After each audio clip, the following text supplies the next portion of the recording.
अध्याय 18। मौत की लॉटरी। लेडी एलिस के जहाज के मलबे के बाद सुबह जागने वालों में जेन पोर्टर सबसे पहले थीं। दल के अन्य सदस्य नाव के निचले हिस्से में या तो ट्रॉट्स पर सो रहे थे या तंग जगहों पर बैठे थे। जब लड़की को एहसास हुआ कि वे दूसरी नावों से अलग हो गए हैं तो वह घबरा गई। निर्जन समुद्र के विशाल विस्तार ने उसके अंदर जो अकेलेपन और असहायता की भावना पैदा की, वह इतनी निराशाजनक थी कि शुरू से ही भविष्य के बारे में सोचने पर भी उसके लिए कोई उम्मीद की किरण नहीं दिखी। उसे पूरा भरोसा था कि वे खो गए हैं, मदद की संभावना से परे खो गए हैं। कुछ ही देर में क्लेटन की नींद खुल गई। उसे होश आने में कई मिनट लग गए ताकि वह समझ सके कि वह कहाँ है या पिछली रात की दुर्घटना को याद कर सके। आखिरकार उसकी हैरान आंखें लड़की पर पड़ीं। जेन, वह चिल्लाया, भगवान का शुक्र है कि हम साथ हैं। देखो, लड़की ने उदासीन भाव से क्षितिज की ओर इशारा करते हुए कहा। हम सब अकेले हैं। क्लेटन ने पानी को हर दिशा में देखा। वे कहाँ हो सकते हैं? वह चिल्लाया, वे डूब नहीं सकते, क्योंकि वहाँ कोई समुद्र नहीं था और वे नाव डूबने के बाद भी तैर रहे थे। मैंने उन सभी को देखा।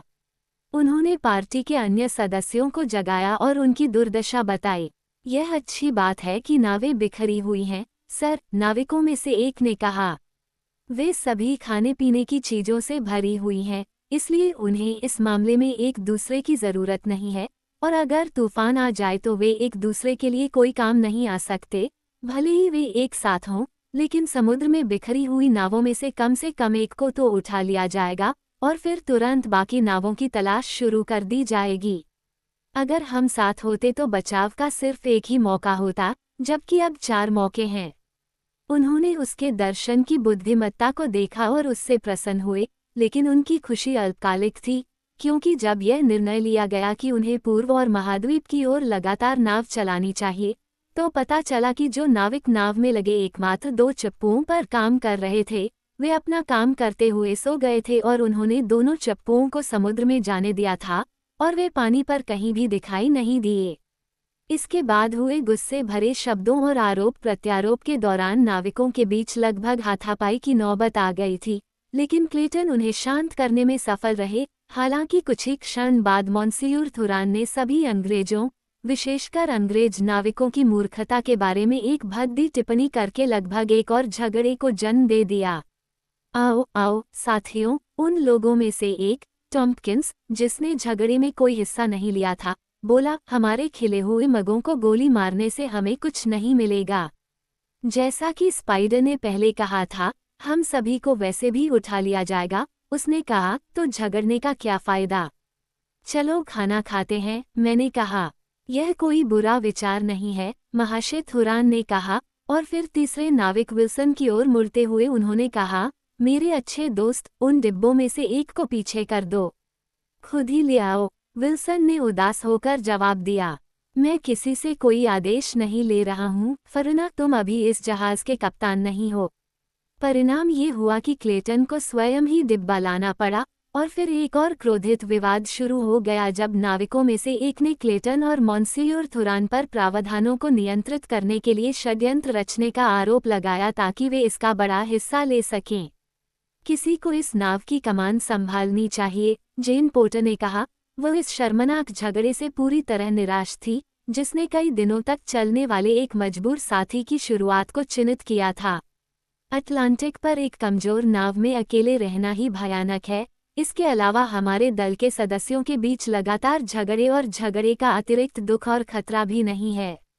आप लोगों को एक नेता का चुनाव करना चाहिए और फिर सभी मामलों में उसके फैसलों का पालन करना चाहिए। एक सुव्यवस्थित जहाज की तुलना में यहाँ सख्त अनुशासन की अधिक आवश्यकता है। अपनी भावनाओं को व्यक्त करने से पहले उसने आशा व्यक्त की थी कि उसके लिए इस सौदे में शामिल होना आवश्यक नहीं होगा, क्योंकि उसका मानना था कि क्लेटन हर आपात स्थिति से निपटने में पूरी तरह सक्षम है, लेकिन उसे यह स्वीकार करना पड़ा कि अब तक उसने स्थिति को सफलतापूर्वक संभालने में किसी भी अन्य की तुलना में अधिक संभावना नहीं दिखाई है। हालांकि उसने कम से कम किसी भी तरह से अप्रियता को बढ़ाने से परहेज किया है, यहाँ तक कि जब नाविकों ने उसके द्वारा इसे खोलने पर आपत्ति जताई तो उसने डिब्बा उन्हें दे दिया। लड़की के शब्दों ने कुछ समय के लिए लोगों को शांत कर दिया और अंततः ये निर्णय लिया गया कि पानी के 2 पीपे और भोजन के 4 डिब्बों को 2 भागों में बांट दिया जाए। एक आधा हिस्सा आगे की ओर 3 नाविकों को दिया जाए ताकि वे अपनी इच्छानुसार उसका उपयोग कर सकें, और शेष हिस्सा पीछे की ओर 3 यात्रियों को दिया जाए। इस प्रकार छोटी सी कंपनी 2 खेमों में बंट गई, और जब रसद बांटी गई तो हर एक ने तुरंत भोजन और पानी खोलने और बांटने का काम शुरू कर दिया। नाविकों ने सबसे पहले भोजन के डिब्बों में से एक को खोला, और उनके क्रोध और निराशा के कोसने से क्लेटन ने पूछा कि आखिर परेशानी क्या है। मुसीबत, स्पाइडर चिल्लाया। मुसीबत? ये मुसीबत से भी बदतर है, यह मौत है। ये टिन कोयले के तेल से भरा है। क्लेटन और मॉन्सियर थुरन ने जल्दी से अपनी एक नाव खोली, और उन्हें ये भयानक सच्चाई पता चली कि उसमें भी खाना नहीं बल्कि कोयला तेल था। एक के बाद एक नाव पर मौजूद 4 डिब्बे खोले गए, और जैसे ही हर डिब्बे में रखी सामग्री का पता चला, क्रोध की चीखें भयानक सच्चाई की घोषणा करने लगी। नाव पर एक औंस भी खाना नहीं था। अच्छा, भगवान का शुक्र है कि यह पानी की वजह से नहीं हुआ, थॉम्पकिंस ने रोते हुए कहा। खाने के बिना जीना पानी के बिना जीने से ज्यादा आसान है। अगर हालात और भी खराब हो जाएं तो हम अपने जूते खा सकते हैं, लेकिन हम उन्हें पी नहीं सकते। जब वह बोल रहा था, विल्सन पानी के एक केग में छेद कर रहा था, और स्पाइडर ने एक टिन का प्याला पकड़ा हुआ था। उसने कीमती तरल पदार्थ को डालने के लिए केग को झुकाया। काले, सूखे कणों की एक पतली धारा धीरे धीरे छोटे से छेद से कप के तल में छनकर आ रही थी। कराहते हुए विल्सन ने केग को नीचे गिरा दिया, और कप में सूखे पदार्थ को घूरता हुआ बैठा रहा, भय से अवाक रह गया। ये पीपे बारूद से भरे हुए हैं, स्पाइडर ने धीमे स्वर में कहा और पीछे वालों की ओर मुड़ गया। और ऐसा ही तब साबित हुआ जब आखिरी पीपा खोला गया।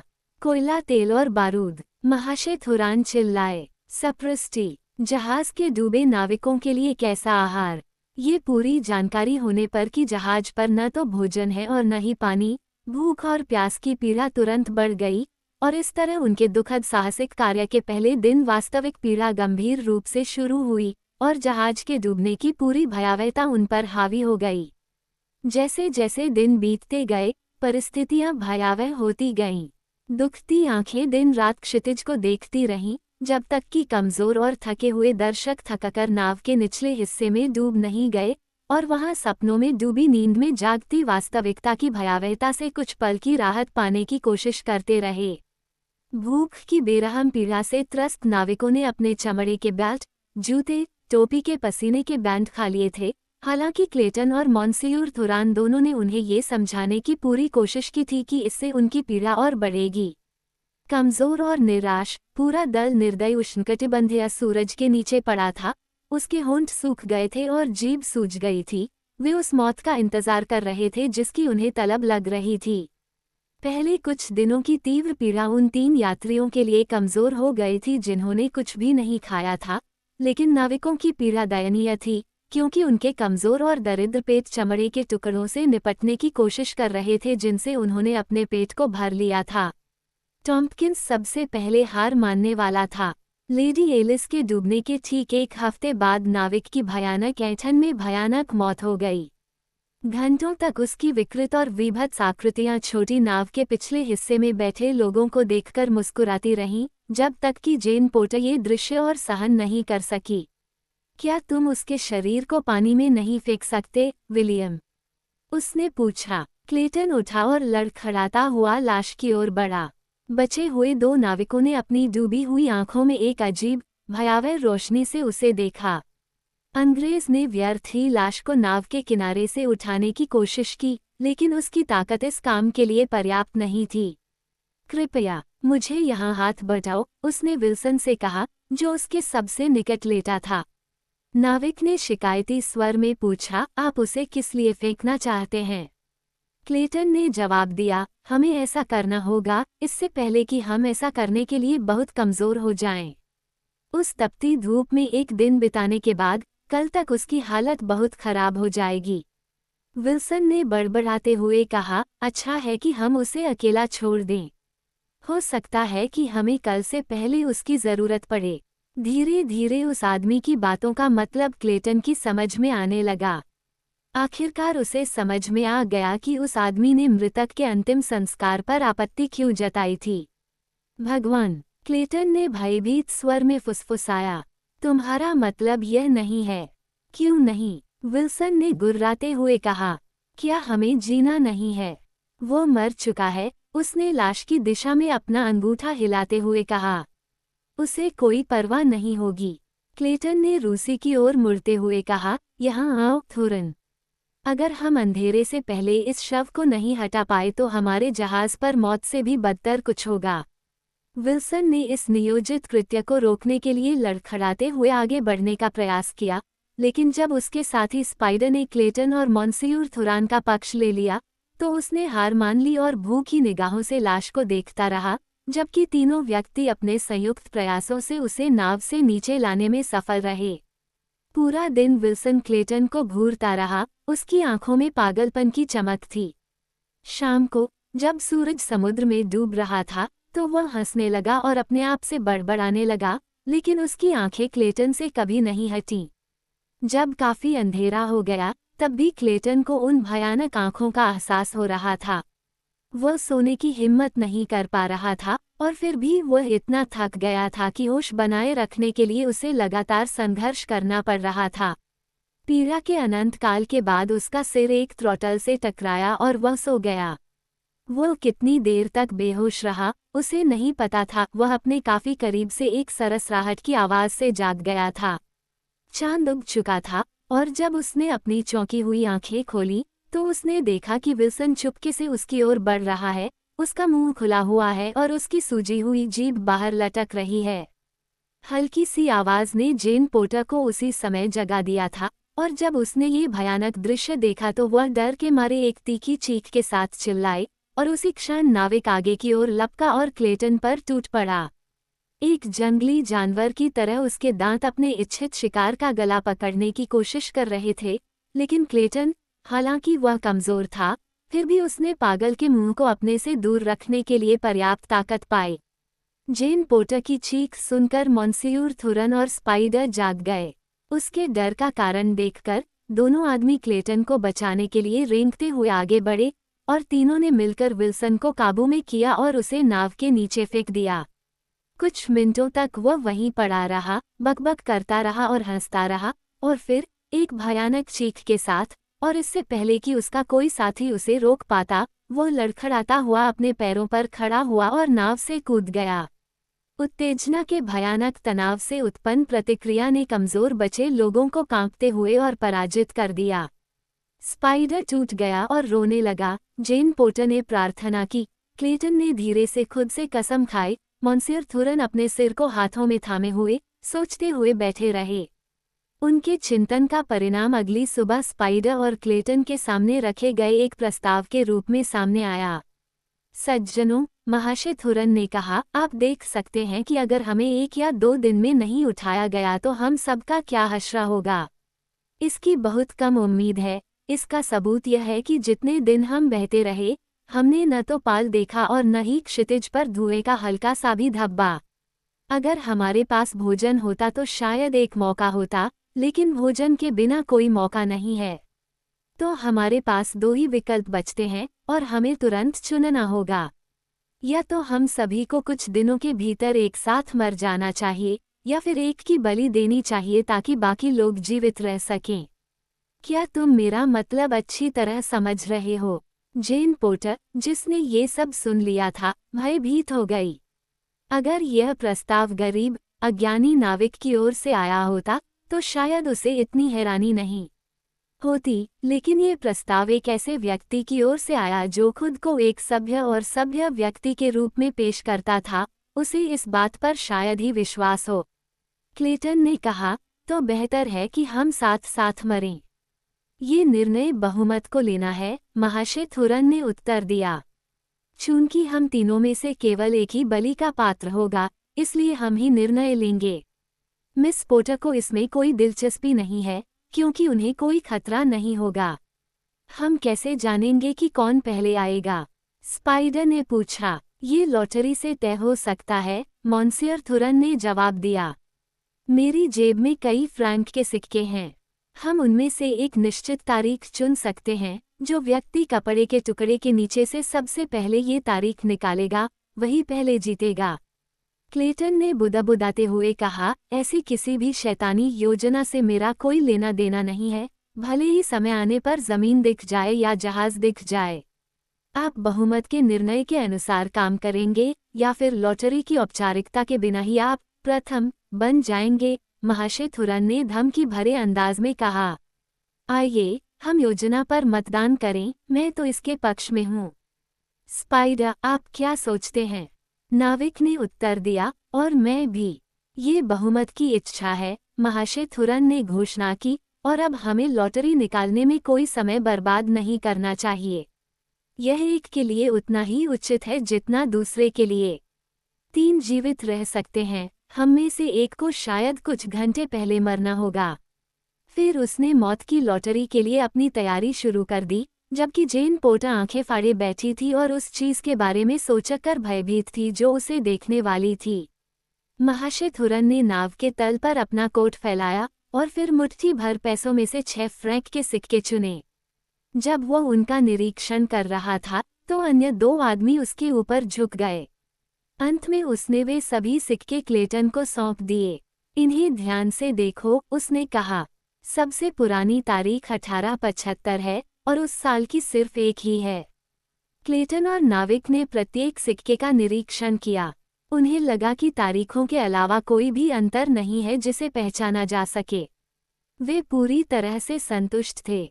अगर उन्हें पता होता कि कार्ड शार्प के रूप में मॉन्सियर थुरन के पिछले अनुभव ने उनकी स्पर्श की भावना को इतना बारीक बना दिया था कि वे केवल स्पर्श से ही कार्ड के बीच अंतर कर सकते थे, तो उन्हें शायद ही लगता कि योजना पूरी तरह से निष्पक्ष थी। 1875 का सिक्का अन्य सिक्कों की तुलना में थोड़ा पतला था, लेकिन न तो क्लेटन और न ही स्पाइडर माइक्रोमीटर की सहायता के बिना इसका पता लगा सकते थे। हम किस क्रम में ड्रॉ करेंगे? मॉन्सियर थुरन ने पूछा, पिछले अनुभव से जानते हुए कि ज्यादातर लोग लॉटरी में हमेशा आखिरी मौका पसंद करते हैं, जहां एकमात्र पुरस्कार कुछ अप्रिय चीज होती है। हमेशा एक मौका और उम्मीद होती है कि कोई दूसरा इसे पहले निकाल लेगा। मॉन्सियर थुरन अपने स्वयं के कारणों से पहले ड्रॉ करना पसंद करते थे, अगर ड्रॉ के लिए कोट के नीचे दूसरी बार रोमांच की आवश्यकता हो। और इसलिए जब स्पाइडर ने आखिरी बार ड्रॉ करने का फैसला किया तो उसने विनम्रतापूर्वक खुद ही पहला मौका लेने की पेशकश की। उसका हाथ एक पल के लिए कोट के नीचे था, फिर भी उन तेज, निपुण उंगलियों ने प्रत्येक सिक्के को महसूस किया और घातक सिक्का ढूंढ कर फेंक दिया। जब उसने अपना हाथ आगे बढ़ाया तो उसमें 1888 फ्रैंक का सिक्का था। फिर क्लेटन ने ड्रॉ किया। जेन पोर्टर अपने चेहरे पर तनावपूर्ण और भयभीत भाव के साथ आगे झुकी, क्योंकि जिस आदमी से वह शादी करने वाली थी उसका हाथ कोट के नीचे टटोल रहा था। तुरंत उसने इसे वापस खींच लिया। हथेली में 1 फ्रैंक का सिक्का पड़ा था। एक पल के लिए उसने देखने की हिम्मत नहीं की, लेकिन मॉन्सियर थुरन, जो तारीख देखने के लिए करीब झुके थे, ने कहा कि वह सुरक्षित हैं। जेन पोर्टर कमजोर होकर नाव के किनारे पर कांपती हुई डूब गई। उसे उल्टी और चक्कर आने लगा। और अब अगर स्पाइडर को 1875 का टुकड़ा नहीं मिलना चाहिए तो उसे फिर से पूरी भयावह चीज सहनी होगी। नाविक ने अपना हाथ पहले ही कोट के नीचे डाल लिया था। उसके माथे पर पसीने की बड़ी बड़ी बूंदें उभरी हुई थीं। वह कांप रहा था मानो उसे बुखार का दौरा पड़ गया हो। उसने खुद को आखिरी घूंस लेने के लिए कोसा, क्योंकि अब उसके बचने के मौके 3 से 1 रह गए थे, जबकि मॉन्सियर थुरन के बचने के मौके 5 से 1 थे और क्लेटन के बचने के मौके 4 से 1। रूसी बहुत धैर्यवान था और उसने उस आदमी को जल्दी नहीं की, क्योंकि वह जानता था कि वो खुद पूरी तरह सुरक्षित है, चाहे 1875 का सिक्का इस बार निकले या नहीं। जब नाविक ने अपना हाथ वापस खींचकर उसमें रखे पैसे के सिक्के को देखा तो वह बेहोश होकर नाव के नीचे गिर पड़ा। क्लेटन और मॉन्सियर थुरन दोनों ने कमजोरी से उस सिक्के की जांच करने की जल्दी की जो उस आदमी के हाथ से लुढ़ककर उसके पास पड़ा था। उस पर 1875 की तारीख नहीं थी। उस डर की स्थिति से उत्पन्न प्रतिक्रिया ने स्पाइडर को उसी तरह से प्रभावित किया था जैसे उसने किस्मत का सिक्का निकाला हो।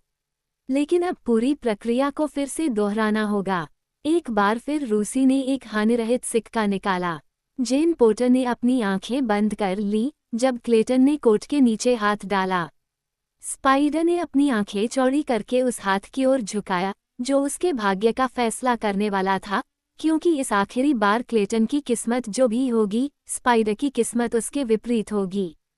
तब विलियम सेसिल क्लेटन, लॉर्ड ग्रास्टोक ने कोट के नीचे से अपना हाथ निकाला और एक सिक्के को अपनी हथेली में कसकर दबाया ताकि कोई उसे न देख सके। उसने जेन पोर्टर की ओर देखा।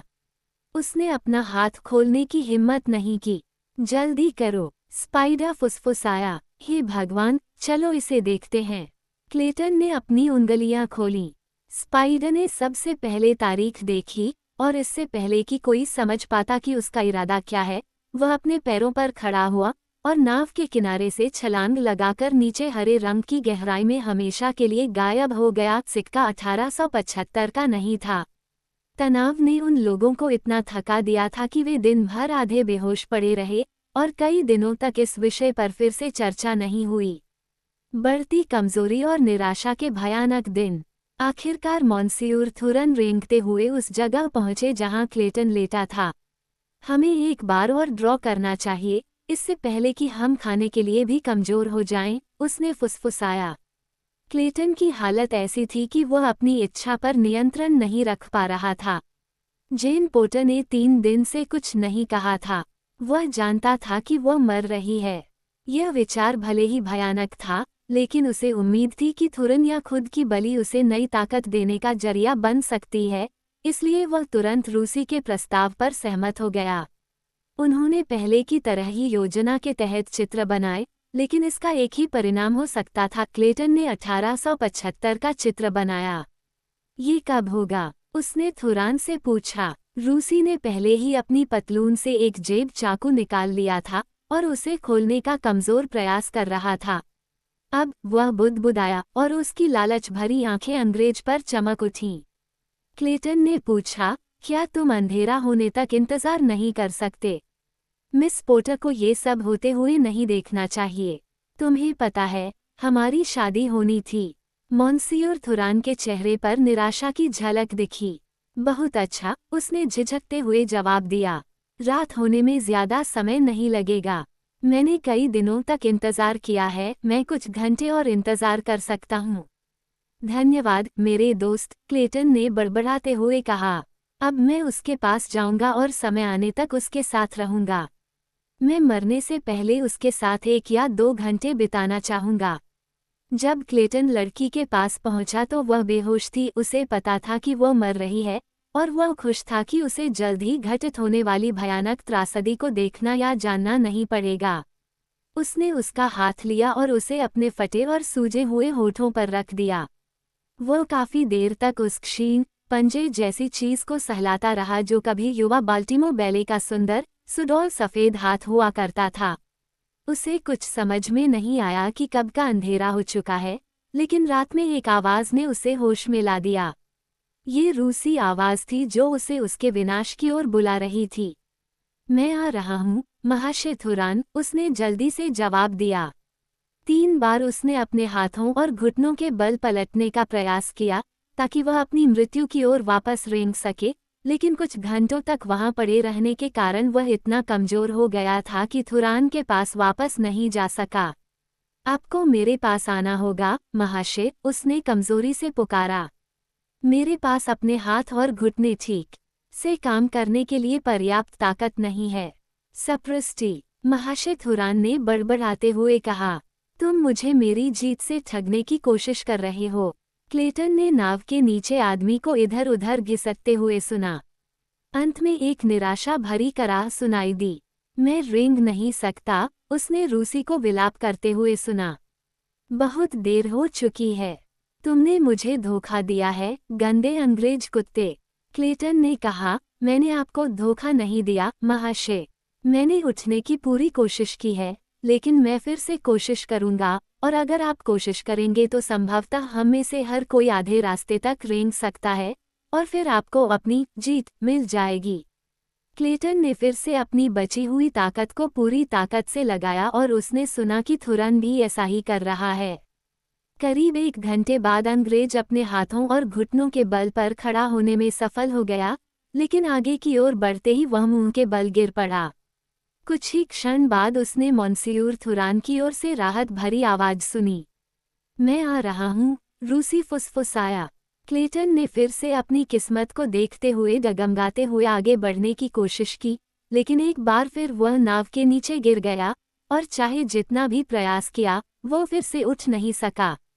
उसके आखिरी प्रयास ने उसे अपनी पीठ के बल लुढ़कने पर मजबूर कर दिया और वो वहीं पड़ा रहा और सितारों को देखता रहा, जबकि उसके पीछे लगातार करीब आते हुए वह रूसी की कठिन सरसराहट और कर्कश सांसों को सुन सकता था। ऐसा लग रहा था कि वह 1 घंटे तक इसी तरह लेटा रहा होगा और उस चीज के अंधेरे से बाहर आने और उसकी पीड़ा समाप्त होने का इंतजार कर रहा होगा। अब वो काफी करीब आ चुकी थी, लेकिन उसके आगे बढ़ने के प्रयासों के बीच लंबे लंबे अंतराल थे और प्रतीक्षा कर रहे अंग्रेज को हर आगे की हरकत लगभग अगोचर लग रही थी। आखिरकार उसे पता चला कि थुरान उसके बहुत करीब था। उसने एक खिलखिलाती हुई हंसी सुनी, उसके चेहरे पर कुछ छू गया और वह बेहोश हो गया।